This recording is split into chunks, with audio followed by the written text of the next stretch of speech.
Hey guys, what's going on? Long time no see. Wow. So, this video is gonna be kind of crazy.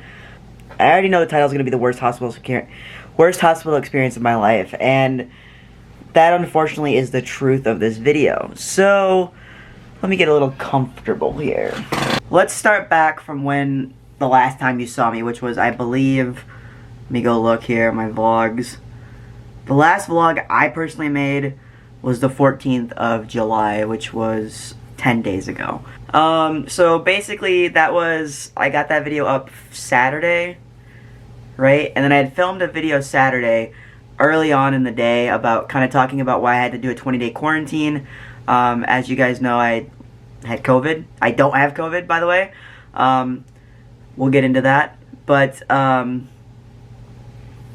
I feel like I look so disheveled, and I do, and I am disheveled still to this moment. But, so, Saturday night, I was kind of feeling a little, like, bleh, I guess, like, is the best way to describe it. I literally, took a shower, like, late afternoon, like, noon.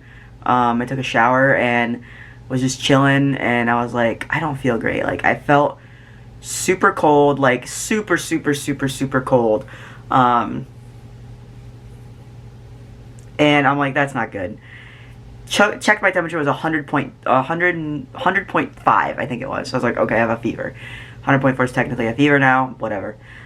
So went and just laid down, covered up, and here's the thing, this is when I knew I was like, something was wrong. I rarely cover up.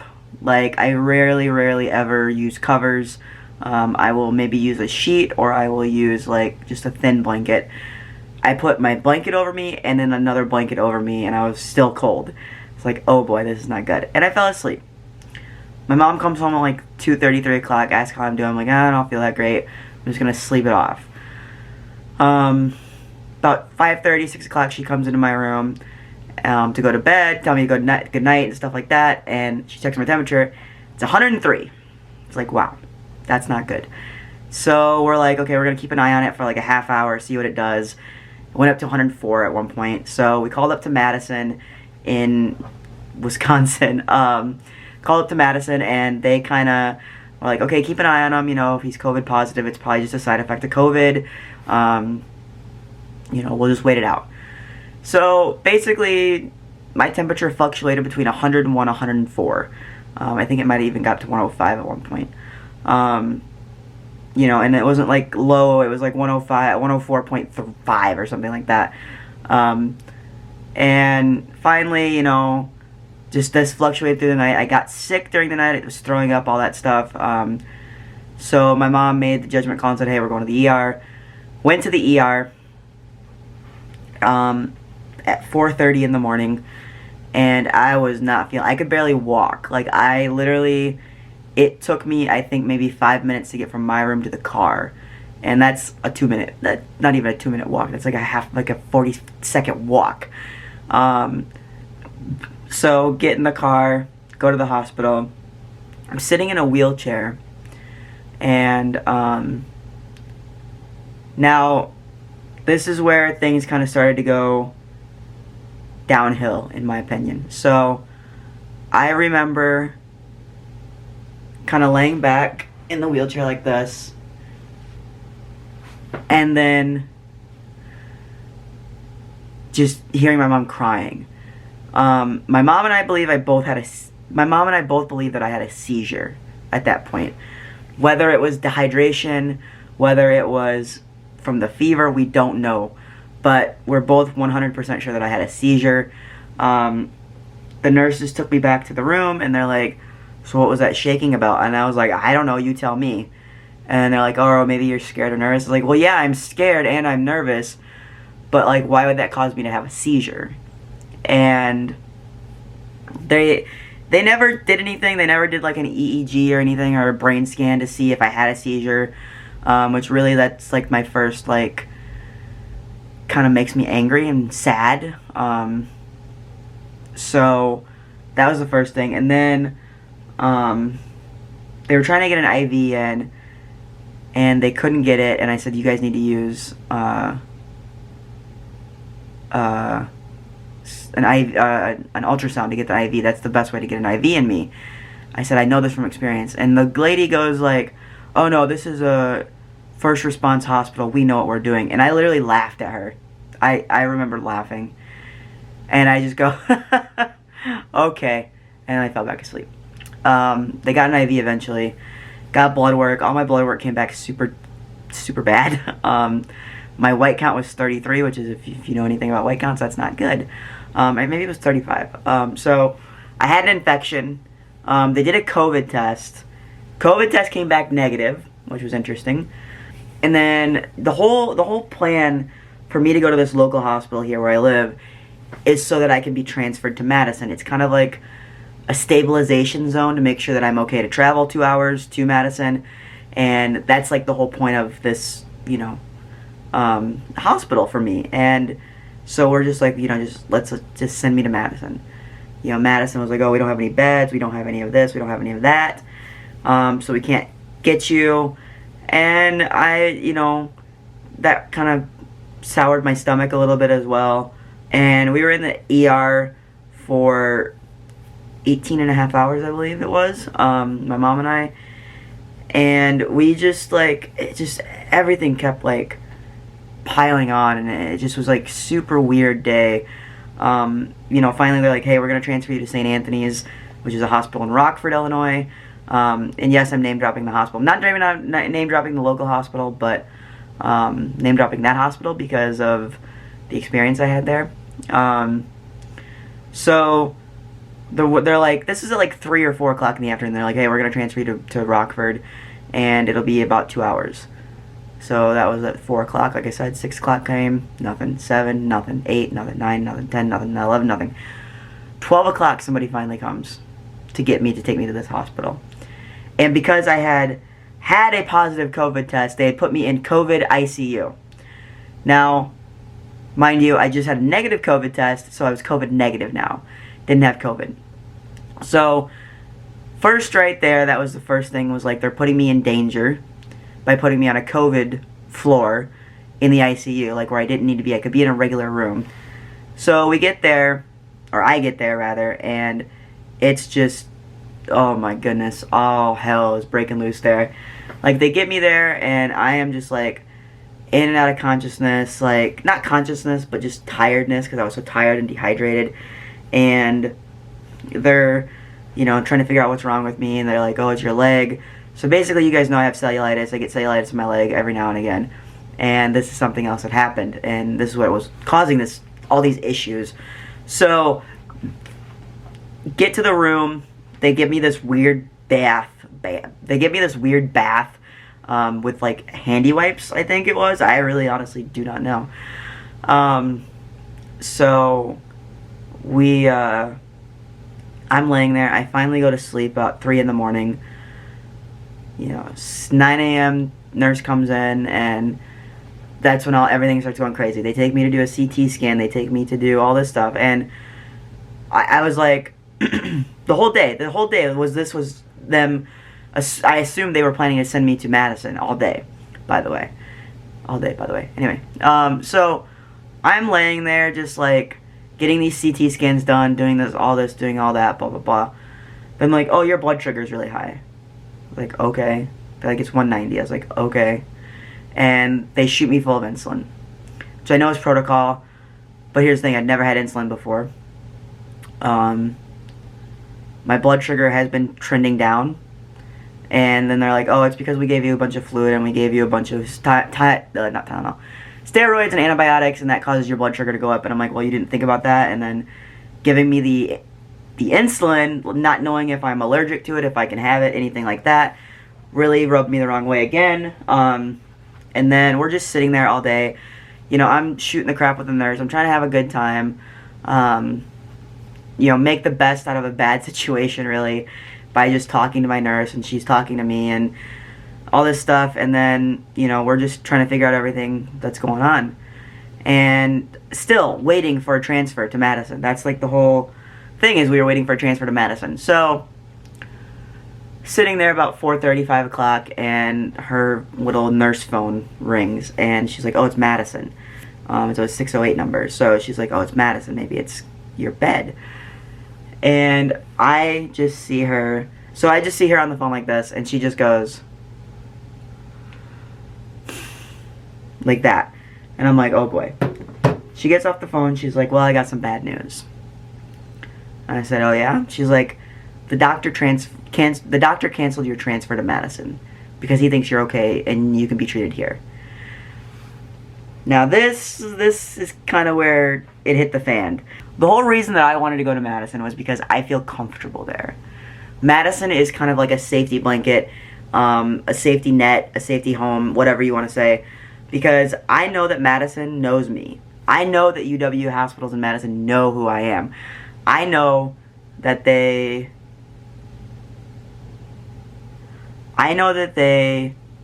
have my best interest at heart. That's the best way I'm going to put that. So to hear that the doctor canceled it because he thought he could take care of me. Now, I'm going to say this. This doctor has some balls, for one, because most doctors are scared of me. That's the God's honest truth. Secondly, this just made me so angry. And to find out at like 5 o'clock at night when he had probably already left so he couldn't face any consequences or anything like that really made me mad. And I literally cried. Like, I cried all night because I didn't feel safe. I didn't feel comfortable in this hospital. Like, I really didn't at all.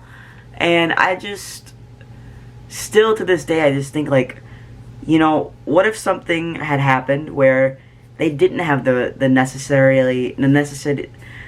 equipment to, you know, fix me or save me or something, and, you know, like, but Madison I know does. You know, I told somebody today that Madison knows me like the back of my hand, or Madison knows me better than I know myself, and that is so true. So then, this was Monday. Tuesday, the doctor comes in and I said, what happened to my transfer? Oh, before this. So my nurse, God bless her, she's like, make sure you don't get moved tonight because you and I are having a talk with that doctor tomorrow. I said, yes, ma'am. And she's like, she's like, I'm writing in my notes not to transfer you to any other floor. She's like, we're having a talk with this doctor one-on-one. I said, okay. And so, go through the night, I watch a little bit of Monday Night Raw, just chill, eat some dinner, play on my phone a little bit, all that good stuff. And then, 1:30 in the morning, hear a knock on my door. Hi, Lucas, we're here for an emergency transfer. And I'm thinking, okay, maybe to Madison? Like, that's what I'm hoping. And I was like, to where? She's like, the next floor, we need this room. Now, mind you, I get that they probably needed that room. But also, mind you, there was about 7 other rooms empty in that hall where I was at. So, take that for what it's worth. They threw all my stuff in my book bag, in my backpack, on my bed, blah, blah, blah. And they started moving me, and I'm just like, what is happening? Like, you know, and then, like, you have to go through all the other bull crap of, like, because you're on a new floor, you have to answer all these questions again. So, again, I didn't get to sleep till, like, 3 in the morning. So, finally fell asleep at 3 in the morning. My mom comes at, you know, after work, and, you know, I called her and I said they transferred me to another room. Didn't get to talk to the doctor, but I asked the doctor, I said, what happened to my transfer? And he's like, oh, well, you're fine, you know, you're okay, you can stay here. We'll probably send you home tomorrow. And I'm like, huh? Like, bro, I got a white count of 25 and, you know, all these other issues, and you're just gonna send me home tomorrow. He's like, oh, well, you'll be fine by tomorrow. We'll get another couple antibiotic doses in you and all this stuff. So I'm like, okay, whatever. And my mom comes at night. We talk about some stuff. Had some Chick-fil-A because Chick-fil-A is delicious. And just, I told her, I said, Mom, I'm never gonna come to this hospital again. I don't care. Like, I said, I told her yesterday, which we'll get to yesterday in a little bit. I told her yesterday, I said, if my arm is falling by a tendon and hanging on by one little tendon, take me to Madison. Don't bother going anywhere else. And so Wednesday comes, they send me home about 1 o'clock, which was fine. I was a little nervous being home. Didn't feel that great still. Had a little bit of a stomach pain, but it was okay. Called my doctor Wednesday. Thursday, she's like, hey, can you come get some blood work done? Because I haven't seen anything, so I want to see where you're at for my standards. So that happens. Friday, she calls me again. She's like, hey, can you do some more blood work? I want to do blood cultures, blah, blah, blah. Do blood work Friday. Saturday, she calls me in the morning and says, hey, will you go to Madison? Because you need to be seen again, because your white count is still high and all this stuff is still high. So yesterday, we went to Madison, and that thankfully turned out a lot better. And I still feel a lot better. I feel a lot better knowing that they know what was wrong with me and that they know that something's wrong with me.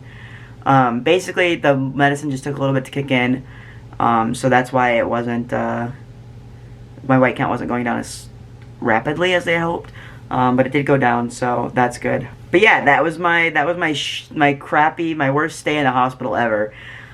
Just, you know, the other thing is, like, my blood sugar was so high and, like, going crazy, and they're like, you can be on a general diet, you can eat whatever you want. Like, no, don't ever do that. Like, that's stupid. So yeah, that was my week a lot this week. I really do want to give a big shout out to Dustin for, you know, taking over these vlogs. I messaged him Sunday night.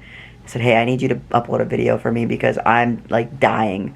And, you know, he did it. And I asked him, you know, I said, I might need you to do it for a few days because I'm not good to edit. Like, this is the first full day that I've been on my computer since last Sunday. So it's been a week since I've really been on my computer. But I'm getting better every day, getting stronger every day, and I'm feeling a lot better today. So, yeah. I don't know. It's really crazy to think that all this happened this week. It's been a rough week for me. A really rough week. But I'm getting through it. I got through it.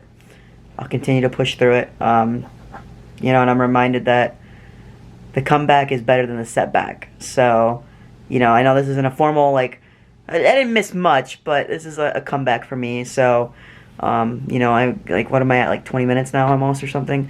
So, you know, again, like I said, thank you to Dustin for holding down the fort on these vlogs, making sure I don't break my record. Really appreciate that. Really appreciate him. It's been a rough couple of days, rough week for sure. So now it's just a matter of what to do next. I have an appointment Wednesday with my doctor to kind of go over everything. So yeah. Oh, what's going on, guys? So I am currently updating my Mac. I haven't updated to Mac Monterey. I feel like I'm like 2 updates behind. I don't really know, but updating to Mac Monterey because why not? I'm probably gonna go lay down here for a few minutes. My back's starting to hurt, my leg's starting to hurt, so yeah, that's fun. Tomorrow I'm gonna try to bring back a little normalcy, or normalcy into my life, like taking a shower in the morning, eating some breakfast, like trying to get a routine, because that's something I feel like I really need to do is get a routine, and it's something I don't have, and I've always wanted to have a routine, so I think I'm going to do that tomorrow, start that tomorrow, or at least soft launch it, I guess, in my life, like, don't want to go too crazy, but, do it slowly, because my birthday is in, like, a month, which is crazy, so, you know, I'm going to be 29, oh gosh, but yeah, so, I don't know. But I think this vlog is probably long enough, so I'm going to spare you any more of me. Again, thank you so much to Dustin for covering for these vlogs for the last week, for the last 10 days. I really, really appreciate it. Thank you so much, Dustin. You are the best in the world. Be excellent to each other. Peace and rock on.